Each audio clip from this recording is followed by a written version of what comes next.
हम लोग example number 3 की तरफ बढ़ते हैं। देखो एग्जाम्पल नंबर 3 में क्या दिया हुआ था, कुछ नहीं, वैसे ही क्वेश्चंस बनाने थे। क्वेश्चंस में 3 साल का प्रॉफिट दिया हुआ था। तीनों साल के प्रॉफिट के बगल में कुछ एडजस्टमेंट दिए थे। पहले साल बोला था कि एबनॉर्मल गेन है 10,000 का, दूसरे साल बोला था 20,000 का एबनॉर्मल लॉस है, और तीसरे साल बोला था कि 5,000 का नॉन बिजनेस इनकम है।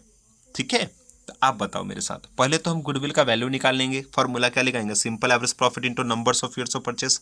ये दिया हुआ था 2 ईयर्स, तो ये हमने 2 ईयर्स ले लिया। सिंपल एवरेज निकालने के लिए हमको क्या करना है, तीनों साल के प्रॉफिट को जोड़ के नंबर ऑफ 3 ईयर्स से डिवाइड कर देना है, जो 3 साल है।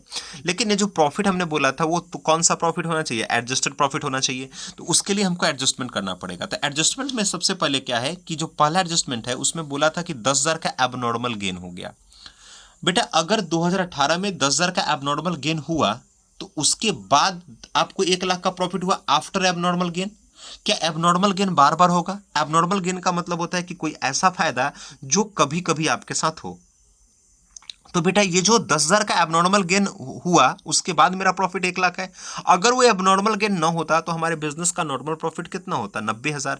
तो ये 10,000 हमारे प्रॉफिट को बढ़ा रखा है। और हमने आपको यहाँ पे जो फॉर्मेट बताया था उसमें आप देखेंगे हमने लिखाया था कि अगर कोई भी एबनॉर्मल गेन, जैसे कोई फिक्स एसेट को बेचने से फायदा होता है, तो ये एबनॉर्मल गेन से हमारा प्रॉफिट बड़ा होता है, वो नॉर्मल प्रॉफिट नहीं होता। तो हम क्या करेंगे, उस प्रॉफिट को लेस कर दिया करेंगे। इसी के लिए बेटा हमने यहाँ पे ये प्रॉफिट आपका लेस करके नॉर्मल प्रॉफिट बना लिया। फिर वैसे ही 2019 में बोला था कि 1,10,000 का प्रॉफिट है, और बोला था कि ये 1,10,000 प्रॉफिट कब हुआ, तो आपको 20,000 के एबनॉर्मल लॉस के बाद हुआ। फिर वही बात, अगर एबनॉर्मल लॉस ना होता तो हमारा प्रॉफिट तो नॉर्मल में कुछ और होता। इस 20,000 के कारण ही तो मेरा प्रॉफिट 1,10,000 है, 20,000 से कम है, तो हम एबनॉर्मल लॉस को यहाँ जोड़ दिए। अभी हमने आपको फॉर्मेट दिखाया था। और फिर लिखा है कि 85,000 का जो आपका प्रॉफिट 2020 में है उसमें 5,000 नॉन बिजनेस इनकम है। बेटा तो जो बिजनेस का इनकम ही नहीं है, जो पार्ट ऑफ इनकम मेरे बिजनेस का नहीं है, क्या हम उसको कंसीडर करके गुडविल का वैल्यू करें? ये तो इस बार हुआ है, जरूरी नहीं कि अगले बार भी हो। ये बिजनेस का इनकम नहीं है, इसके कारण हम इसको यहां से लेस कर दिया करेंगे। ठीक है, तो 50,000 में से 5,000 हटा दीजिए तो हमारा जो नॉर्मल बिजनेस का प्रॉफिट आ गया यही आ गया। तो हम इसी प्रॉफिट के बेसिस पे एवरेज लेके गुडविल का वैल्यू करेंगे।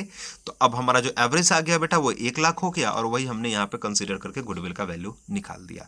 तो ये मेरा एग्जाम्पल नंबर 2 था। बस आपको ये समझना था क्या करना है और कैसे करना है। तो ये हमने आपको समझा दिया कि बेटा कोई भी ऐसा इनकम जो बिजनेस का इनकम ना हो उसको हम गुडविल के वैल्यूएशन के लिए कंसीडर नहीं करेंगे।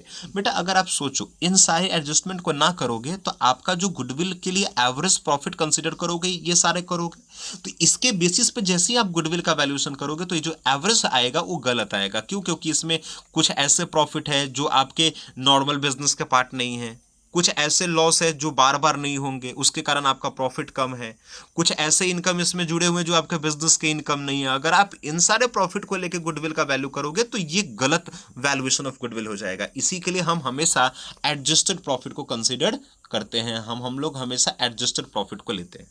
ठीक है, ओके।